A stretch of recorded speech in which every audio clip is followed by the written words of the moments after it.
Ang pag-aalok ng free market sa mga handa at magsisiwalat ng katotohanan. I will also clarify today the mechanics of this.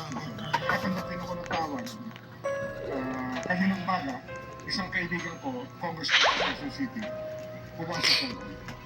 Yung involvement niya sa lahat na nangyayari. Tsaka kung paano kalakaran.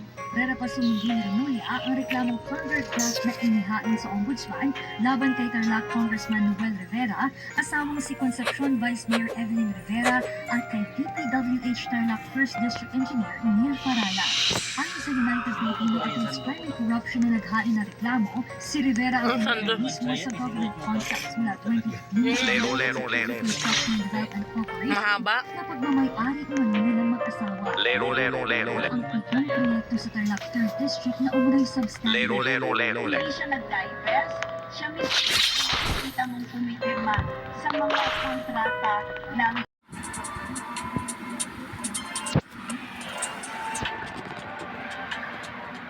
Yun na, lag ko. Kumari eh. Aya-aya pa kasi, no? Aming ko na naman ako ano eh. OA! Bis ka nga dyan, ang sukan, sikip na talaga. Tutuin kita. Guys, may manununtok.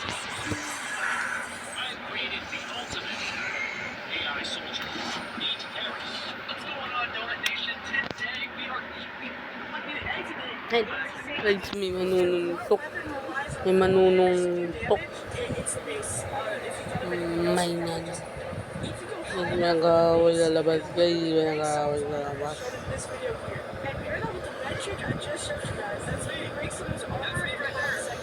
See you.